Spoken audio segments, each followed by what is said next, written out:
Die Kraft des Willens aus dem Werk von Ellen Gold White.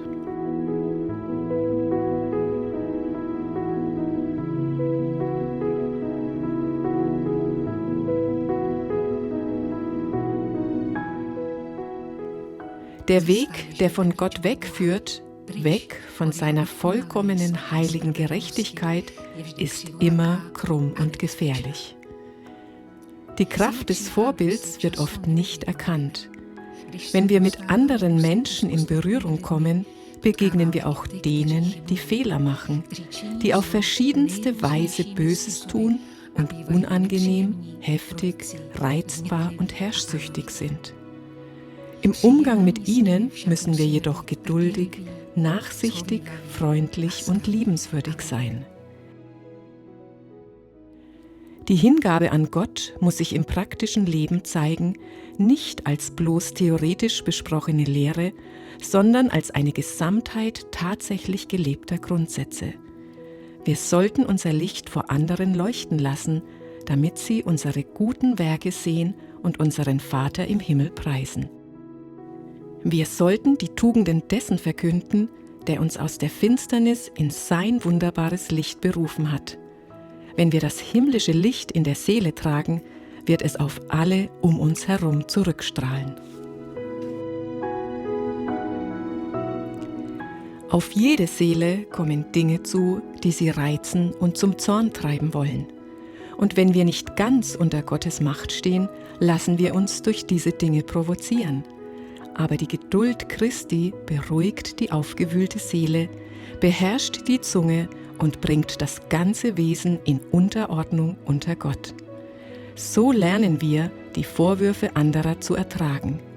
Wir werden falsch beurteilt werden, aber der kostbare Schmuck eines sanften und stillen Geistes wird uns lehren, wie wir das ertragen und Mitleid mit denen haben können, die hitzige und unüberlegte Worte aussprechen.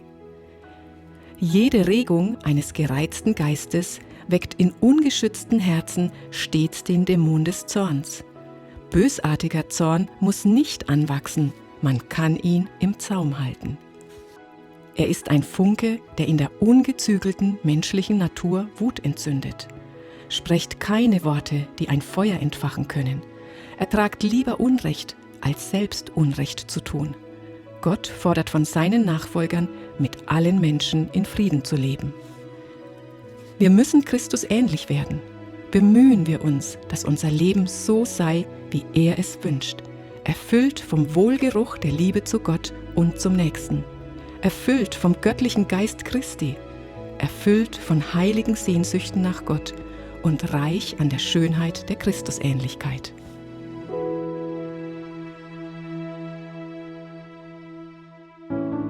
Freundliche Worte, ein angenehmes Auftreten, ein freudiger Ausdruck im Gesicht, all das schafft um den Christen eine Ausstrahlung, die ihm einen beinahe unwiderstehlichen Einfluss verleiht.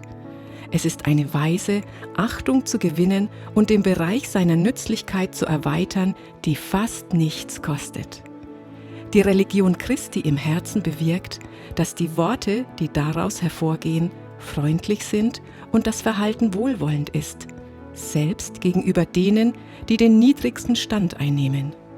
Die Worte, die wir sprechen und unser tägliches Verhalten, das ist die Frucht, die an unserem Baum wächst.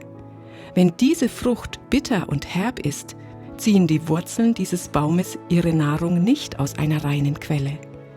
Wenn unsere Empfindungen mit unserem Erlöser in Einklang gebracht werden und unser Charakter demütig und bescheiden ist, dann werden wir beweisen, dass unser Leben mit Christus in Gott verborgen ist und wir werden eine leuchtende Spur hinter uns zurücklassen.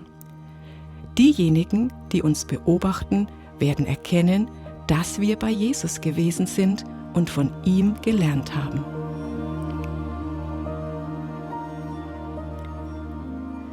Sich Gott hinzugeben, das erfordert ein Opfer.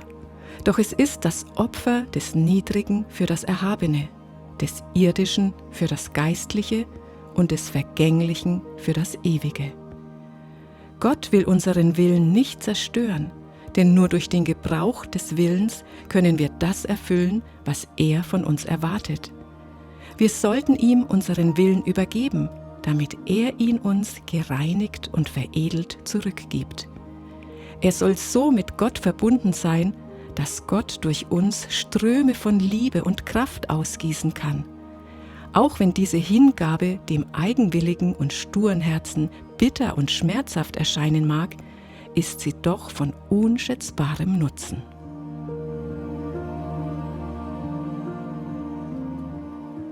Nach seiner Auferstehung stieg Christus in den Himmel auf und nun bringt er unsere Anliegen vor den Vater. Siehe, in meine Hände habe ich dich eingezeichnet, sagt Jesaja 49, Vers 16. Es kostete unsägliche Qual. Wenn wir uns vor Gott demütigten und freundlich und höflich, sanft und mitfühlend wären, dann gäbe es 100 Bekehrte zur Wahrheit, wo jetzt nur einer ist. Doch obwohl wir bekennen, bekehrt zu sein, tragen wir noch immer das Bündel unseres Ichs mit uns und halten es für zu kostbar, um es aufzugeben.